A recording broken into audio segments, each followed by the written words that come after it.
Hello hi friends, నేను మీ జయసుధని. ఈరోజు recipe వచ్చేసి పాలకూర ఆలుగడ్డ కర్రీ. ఓకేనా? దానికి కావాల్సిన పదార్థాలు చేస్తూ నేను మీకు చూపిస్తాను. ఓకేనా?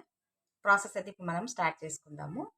నేనైతే ఫస్ట్ స్టవ్ వెలిగించి ఒక గిన్నె పెట్టి రెడీగా పెట్టుకున్నాను. ఇప్పుడైతే ఆయిల్ యాడ్ చేస్తున్నాను. ఆయిల్ అయితే నేను 4 స్పూన్స్ వేస్తున్నాను. కొంచెం పాలకూర ఎక్కువ ఉంది అందుకనేసి. కొంచెం ఆయిల్ అయితే హీట్ అవ్వాలి. ఆయిల్ అయితే హీట్ ఎక్కింది. సో నేనైతే నార్మల్ సైజువి 2 ఉల్లిగడ్డలు అయితే కట్ చేసి పెట్టుకున్నాను. చూడండి, ఇప్పుడు ఆయిల్ అయితే వేసుకుందాము. చిన్నవే కోసుకున్నాను నేను. ఇప్పుడు ఆనియన్స్ అయితే మంచిగా మనము రెడ్డిష్ కలర్ వచ్చే వరకు మంచిగా ఫ్రై చేసుకోవాలి. ఆనియన్స్ అయితే ఇట్లా మంచిగా ఫ్రై అయినాయి కదా, చూడండి ఈ విధంగా ఫ్రై అయితే చాలు. నెక్స్ట్ మనము అల్లం పేస్ట్ అయితే వేసుకోవాలి. 1 స్పూన్ అల్లం పేస్ట్,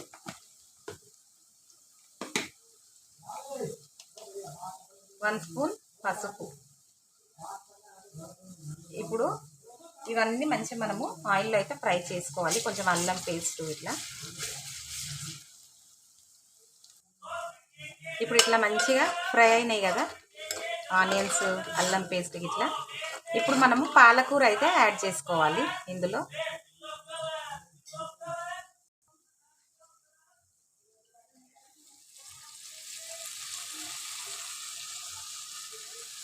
పాలకూర యాడ్ చేసుకోవాలి ఇప్పుడు.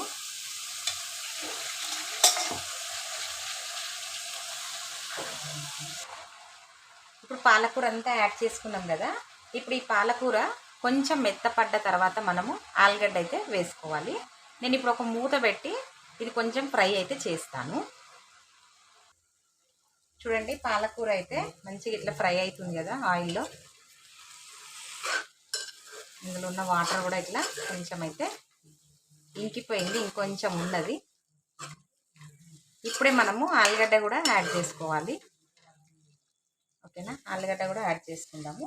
నేనైతే ఒక 4 చిన్న సైజువే 4 ఆలుగడ్డలు అయితే నేను యాడ్ చేస్తున్నాను.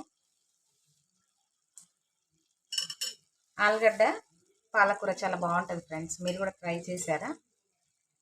ట్రై చేస్తే నాకు మెసేజ్ చేయండి టేస్ట్ కోసము. ఇప్పుడు ఇవి వేసుకున్నాం కదా, ఇట్లా ఒకసారి కలుపుకుందాము. ఇవి కూడా కొంచెం మెత్తబడాలి ఆలుగడ్డలు. ఓకేనా?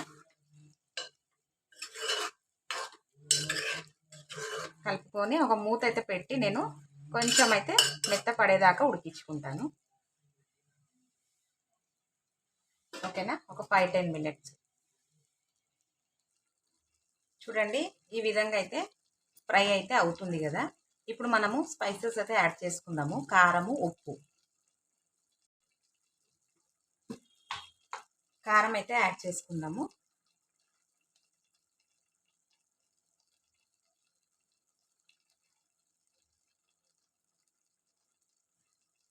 నేనైతే 3 స్పూన్స్ యాడ్ చేస్తున్నాను కారము. మీరు మీ టేస్ట్కి తగ్గట్టుగా యాడ్ చేయండి. సాల్ట్ అయితే కొంచెము తక్కువే వేసుకోండి. ఆల్రెడీ పాలకూరలో కొంచెం సాల్ట్ ఉంటుంది, అందుకే మనం కొంచెం సాల్ట్ వేయగానే కొంచెం ఎక్కువే అవుతుంది కానీ తక్కువ అయితే కాదు. నేను 1½ స్పూన్ అయితే యాడ్ చేస్తున్నాను. ఇప్పుడు కలుపుకోవాలి, మొత్తం మంచిగా మిక్స్ చేసుకుందాము. చూడండి, ఆలుగడ్డ వేసినాక ఇంకా కొంచెం వాటర్ అయితే ఊరింది. చూసారు కదా, ఈ వాటర్ సరిపోతే పర్వాలేదు ఆలుగడ్డకి పాలకూరకి ఉడకడానికి. ఒకవేళ చాలా లేదు, అది ఉడకలేవు అని అంటే కొంచెం వాటర్ కూడా మనము యాడ్ చేసుకోవచ్చు. ఓకేనా? ఫస్ట్ అయితే ఈ వాటర్తో ఉడుకుతుందా ఉడకదా ఒకసారి చెక్ చేసుకోండి. ఆ తర్వాత ఉడకలేదు అని అనుకుంటే అప్పుడు మనము వాటర్ అయితే యాడ్ చేసుకోవాలి.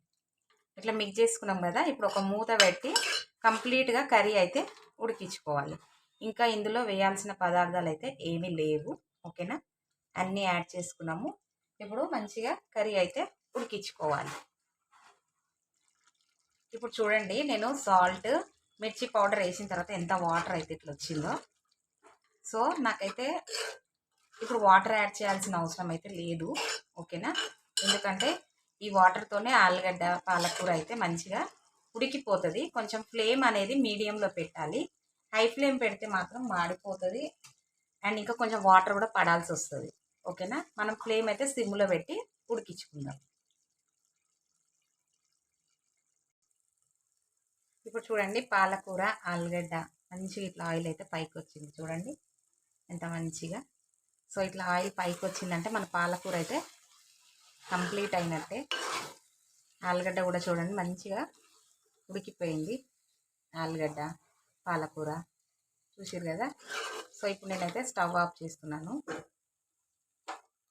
మీకు ఈ కర్రీ నచ్చినట్టయితే నాకు మెసేజ్ చేయండి అండ్ లైక్ చేయండి, షేర్ చేయండి, సబ్స్క్రైబ్ చేయండి. Thank you for watching.